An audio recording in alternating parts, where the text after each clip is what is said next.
हरे कृष्णा। कभी कभी कुछ लोग वृंदावन में आते हैं और भगवान की लीलाएं सुनने के बाद एक प्रश्न करते हैं कि क्या ये सब वास्तविकता है या काल्पनिक है। तो इसको हम कैसे समझ सकते हैं? जैसे हम कभी कभी चर्चा करते हैं कि भगवान श्री कृष्ण ने गोकुल के अंदर ब्रह्मांड घाट पर अपने मुख में पूरा ब्रह्मांड जो है अपने मुख में यशोदा मैया को दिखाया भगवान ने। या भगवान ने गिरिराज जी को अपनी एक छोटी सी उंगली पर उठा के रखा। इतने बड़े गिरिराज जी जो आज भी इतने बड़े हैं, उस समय तो इससे कई गुना बड़े थे।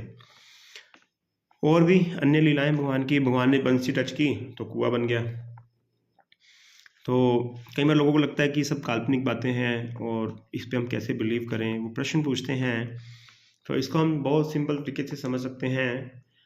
तो हमारे शास्त्रों में सभी प्रश्नों के उत्तर दिए हैं। देखिए, Lord is inconceivable for the living entities. जीवात्मा के लिए, एक साधारण जीवात्मा के लिए भगवान जो है अचिंत्य है। भगवान की शक्तियों को हम नहीं समझ सकते, ये हमारी बुद्धि से परे की बातें हैं। तो लॉर्ड इज इनकंसीवेबल, और भगवान की डेफिनेशन है Lord is one who can do anything, nothing is impossible for him. ये भगवान की डेफिनेशन है। भगवान बोलते हैं भोक्ताराम यज्ञ तपसाम सर्वलोकम महेश्वरम सोहिदम सर्वभूतानाम ज्ञात्वा माम शांतिम इच्छति। सर्वलोकम महेश्वरम, ये सभी लोगों के स्वामी हैं, है ना। स्वामी मतलब प्रोप्राइटर है। Krishna is actual Swami actually. जैसे स्वामी तो हम भी हैं अपने घर के। जैसे एक घर की मालकिन एक पत्नी हो सकती है, पति हो सकता है ना। एक चींटी भी समझती है कि मेरा ये स्थान है, ये मेरा एरिया है, इसमें मैं किसी को आने नहीं दूंगी। लेकिन प्रभुपाद जी बोलते हैं one bucket of water can eliminate the proprietorship of ant. कि अगर आपने एक पानी की बाल्टी फेंक दी तो वो चींटी की जो ओनरशिप है वो सब खत्म हो जाएगी, वो इधर पता नहीं कहाँ जाएगी दूर से, है ना। तो इसी तरह से इस संसार में छोटे छोटे टीनी टीनी प्रोप्राइटर्स तो हैं, लेकिन परमेश्वर नहीं है। ईश्वर तो हैं छोटे छोटे, कोई अपने घर का मालिक है, कोई अपने ऑफिस में बॉस है। ईश्वर मतलब कंट्रोलर, कोई अपने ऑफिस को कंट्रोल कर रहा है, कोई अपने घर को कंट्रोल कर रहा है ना। कई बार गली में कुत्ते भी होते हैं, वो अपने एरिया को अपना मानते हैं, दूसरे कुत्ते को देख करके भौंकने लगते हैं। वो समझते हैं यहाँ के मालिक हम हैं, यहाँ के ईश्वर हम हैं। लेकिन महेश्वरम कौन है? सभी लोगों के स्वामी, सर्वलोकम महेश्वरम, सभी लोगों के स्वामी कौन है? कृष्ण। और कृष्णा फॉल्स ओनर नहीं है। कृष्णा कौन है? एक्चुअल ओनर है। कृष्णा किसी भी चीज को कैसे भी मैनिपुलेट कर सकते हैं, मैनिफेस्ट कर सकते हैं, उसमें बदलाव ला सकते हैं। कृष्णा चाहे तो एक छोटे से मुख में अपना पूरा ब्रह्मांड दिखा सकते हैं, है ना, क्योंकि he is a actual owner. वो इस प्रकृति के नियमों को बदल सकते हैं। He has that much power, that much intelligence, that much power, that much scientific knowledge, जो हमारी हैसियत से बहुत ऊपर है, बहुत बहुत बहुत ऊपर है। तो इसको, इस तथ्य को समझने के लिए कि nothing is impossible for the Lord. अगर कुछ चीज, कोई चीज अगर भगवान के लिए असंभव है तो फिर वो भगवान का ही क्यों है? बहुत सिंपल सी डेफिनेशन है कि भगवान के लिए कुछ भी असंभव नहीं है।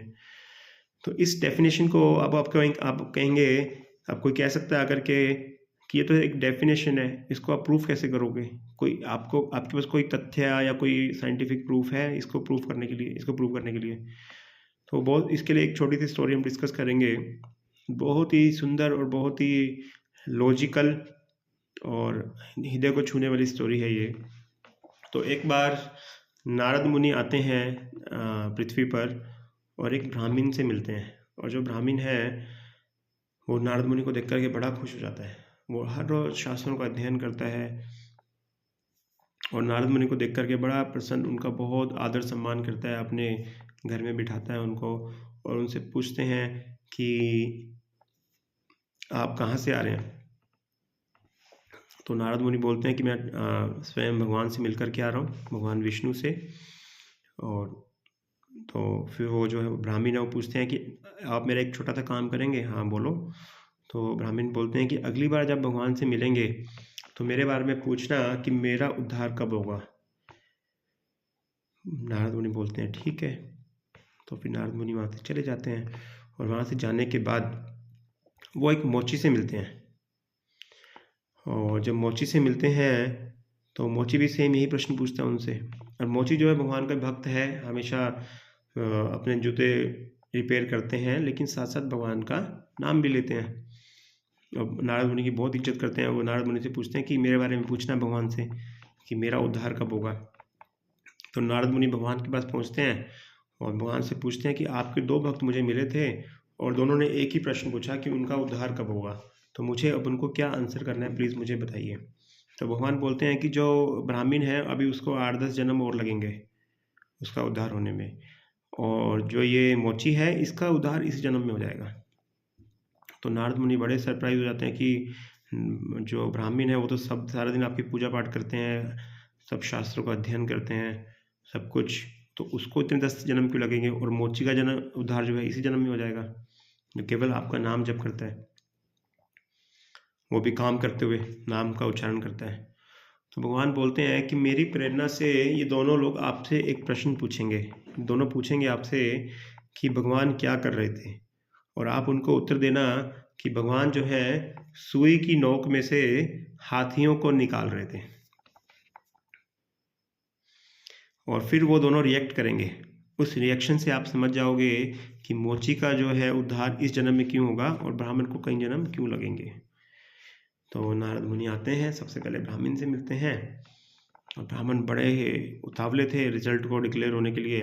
जैसे हमारा कभी रिजल्ट आता है अपने एग्ज़ाम्स का, तो हम बड़े ईगर होते हैं कि फटाफट से रिजल्ट आ जाए, बस भूख नहीं लगती, कुछ खाने का मन नहीं करता।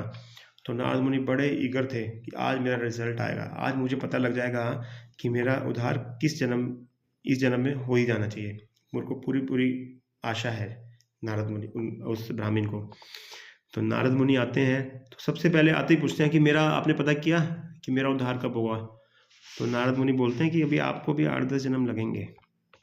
तो बड़ा चोट लगती है, हृदय पर आघात होता है, बड़े दुखी हो जाते हैं अंदर से, और अंदर जो है क्रोध भी उत्पन्न होने लगता है। काम श्लोक है ना, ध्यायतो विषया पुंसा संगस्ते शुभ जायते संगात संजायते कामा कामात क्रोध अभिजायते, कामात क्रोध अभिजायते। जब काम की पूर्ति नहीं होती तो क्या होता है, क्रोध आता है। अब उनकी इच्छा पूरी नहीं हुई, उनको तो पूरी आशा थी कि रिजल्ट में क्या आएगा कि ये लास्ट जन्म है मेरा, लेकिन काम इच्छा की पूर्ति नहीं हुई तो क्रोध आने लगा अंदर से।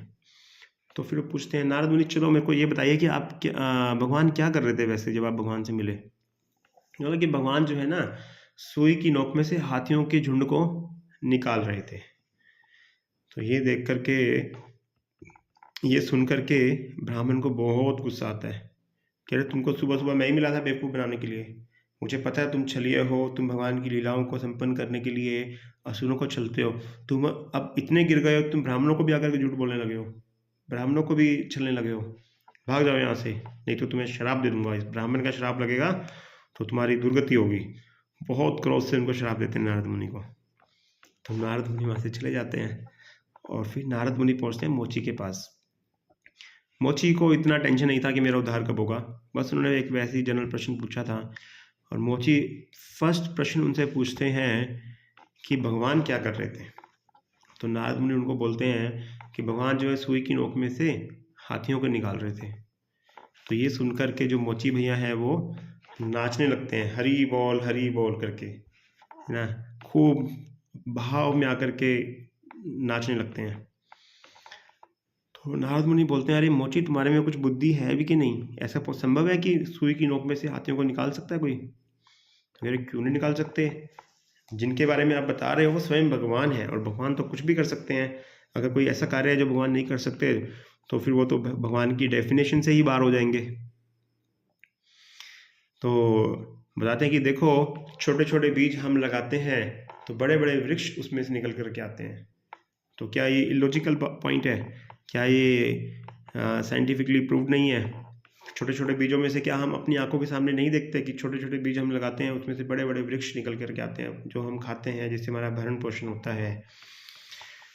तो जब भगवान छोटे छोटे बीजों में से बड़े बड़े वृक्षों को निकाल सकते हैं तो सुई की नोक में से हाथियों को क्यों नहीं निकाल सकते। जब माँ के गर्भ में वीर्य जाता है एक छोटे से अणु के रूप में, और वो जाकर के इतना बड़ा हो जाता है कि बच्चे एक संतान की उत्पत्ति होती है। जब संतान बाहर आती है तो वो बड़ा होता है। तो ये सब भगवान ही तो करते हैं, किसी साइंटिस्ट ने थोड़ी ना बनाया है कि वीर्य की जो एक बूंद है वो स्त्री के गर्भ में गई और बच्चा पैदा हो गया। ये तो भगवान की बनाई हुई साइंस है ना। छोटे छोटे जो बीज हैं, जैसा बीज आप लगाएंगे, अगर आप आम का पेड़ लगाएंगे तो आम के फल आएंगे उसमें, है ना। तरबूज के बीज लगाएंगे तो तरबूज आएंगे उसमें, खरबूजे के लगाएंगे तो खरबूजे आएंगे। तो ये क्या आपको अनसाइंटिफिक लगता है? साइंटिफिक नहीं है क्या ये, कि छोटे छोटे बीजों से जब वृक्ष निकल के आ रहे हैं? क्या ये किसी साइंटिस्ट ने बनाया है ये सब चीज़ें? साइंटिस्ट ने तो नहीं बनाई ये सब चीज़ें, तो भगवान की बनाई हुई है।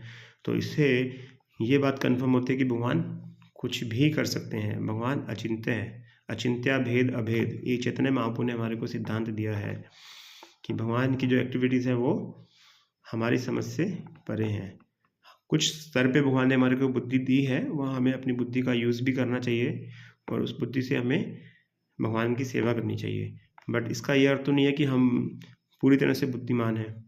हमें तो ये भी नहीं पता कि कितने ऊपर प्लैनेट्स हैं, कितने नीचे हैं। अगर हम अपनी बुद्धि से बात करें, अगर शास्त्रों से बात करें तो हम सब कुछ जान सकते हैं कि टोटल इस ब्रह्मांड में 14 प्लैनेट्स हैं। उसमें सबसे ऊपर है ब्रह्मलोक, बीच में पृथ्वीलोक आते हैं, पृथ्वीलोक और ब्रह्मलोक के बीच में उच्च लोक आते हैं, पृथ्वी के नीचे जो है नरक लोक हैं। शास्त्रों से हम सब जान सकते हैं, बट अपनी बुद्धि से हमारी क्या हैसियत है कि हम क्या जान लें? हमारी बुद्धि की बहुत लिमिटेशंस है। तो इसी तरह से वो जो मोची नारद मुनि को आंसर देते हैं तो बहुत ही लॉजिकल आंसर देते हैं और बहुत ही प्यारा आंसर।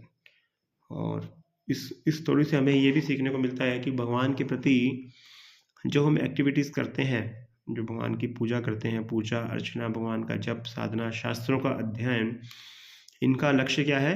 भगवान के प्रति श्रद्धा को डेवलप करना। जो मोची की जो श्रद्धा है वो भगवान के प्रति फुली डेवलप्ड है, मेच्योर स्टेज पर है। और जो ब्राह्मण है वो जो कार्य कर रहा है उससे उसकी श्रद्धा जो है निश्चित रूप से विकसित होगी, लेकिन अभी पूरी तरह से विकसित नहीं है। तो यहाँ पर उस ब्राह्मण के कार्यों का खंडन नहीं किया जा रहा। वो जो कार्य कर रहा है, शास्त्र अध्ययन, भगवान की अर्चना, दैट इज़ ऑल फाइन, उससे आपकी श्रद्धा में विकास होगा, लेकिन अभी वो अंतिम लक्ष्य तक नहीं पहुँचा है। अंतिम लक्ष्य क्या है? श्रद्धा में दृढ़ता होना, ये इस बात को स्वीकार करना कि भगवान कुछ भी कर सकते हैं। तो इस तरह से उस मोची ने हमारे इन प्रश्नों का उत्तर दिया कि कैसे हमें भगवान की लीलाओं को स्वीकार करना चाहिए। ये सबसे पहले ये समझना चाहिए हमें कि हमारी बुद्धि के कुछ स्तर हैं, बहुत लिमिटेशंस हैं, और इस बुद्धि से हम भगवान की साइंस को पूर्णतः नहीं समझ सकते हैं ना। अचिंत्य भेद अभेद। तो आशा करता हूँ कि आप सबको ये आंसर अच्छा लगा होगा। हरे कृष्णा।